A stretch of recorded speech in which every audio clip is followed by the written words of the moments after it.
আগামীকাল নির্বাচন কমিশনে মমতা বন্দ্যোপাধ্যায় এসআইআর হয়রানির প্রতিবাদ এবার দিল্লিতে। আগামীকাল বিকেলে নির্বাচন কমিশনে মুখ্যমন্ত্রী মুখ্য নির্বাচন কমিশনারের সঙ্গে সাক্ষাৎ। আমাদের সঙ্গে রয়েছেন প্রতিনিধি মৈত্রেয়ী। এই নিয়ে 6 বার তিনি জ্ঞানেশ কুমারকে চিঠি লিখেছেন মুখ্যমন্ত্রী মমতা বন্দ্যোপাধ্যায়, আর এবার আগামীকাল তিনি সাক্ষাৎ করবেন। কোন কোন বিষয়গুলো ইস্যু করবেন তিনি? একেবারে দেখো, আগামীকাল মুখ্যমন্ত্রী মমতা বন্দ্যোপাধ্যায় দেখা করার ঠিক আগেও কিন্তু তিনি একটি চিঠি দিয়েছেন, অর্থাৎ তার 6ষ্ঠ চিঠিটা এসেছে এবং সেখানে একাধিক ইস্যু তিনি তুলে ধরেছেন। সেটা একেবারে সাধারণ মানুষের হয়রানি থেকে শুরু করে জাতীয় নির্বাচন কমিশন তাদের এখতিয়ার বহির্ভূত হয়ে তারা সেখানে নাম বাদ দেওয়ার কাজ করছে, মাইক্রো অবজারভাররা, সেই ধরনের অভিযোগ, সেই সমস্ত কিছু তিনি কিন্তু প্রশ্ন তুলেছেন সেই সব নিয়ে। ফলে এখন আগামীকাল তার যে বৈঠক হবে সেই বৈঠকেই কিন্তু আরো যে তিনি সুর চড়াবেন এবং একেবারে তথ্য প্রমাণ সহ জ্ঞানেশ কুমারের সামনে তিনি উপস্থিত করবেন, সেটাই কিন্তু মনে করা হচ্ছে। মুখ্যমন্ত্রী সহ মোট 15 জনের একটি টিমকে দেখা করার জন্য অনুমতি দেওয়া হয়েছে এবং জ্ঞানেশ কুমার সহ জাতীয় নির্বাচন কমিশনের ফুল বেঞ্চ আগামীকাল বিকেল 4টে মুখ্যমন্ত্রী সহ এই প্রতিনিধি দলের সঙ্গে দেখা করবে।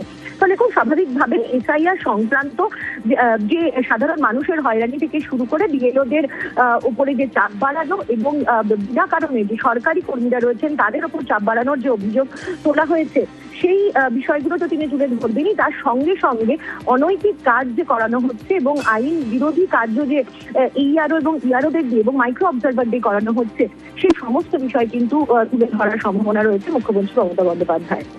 বেশ, ধন্যবাদ মৈত্রেয়ী। বাংলায় হারবে জেনে এসআইআর বলে তো Mamata. They will lose Bengal. They will lose in Bengal. That's why they are using SIR. If they have the guts, I will appeal them to contest us politically, democratically, instead of using the election commission and the agencies against the election. Haryana is lost because of this.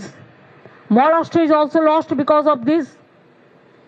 Even other parts of the country also, they are using the same method.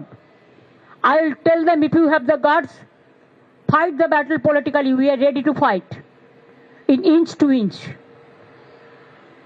But Bengal will win, Tamil Nadu will win, Kerala will win, and Assam they will lose.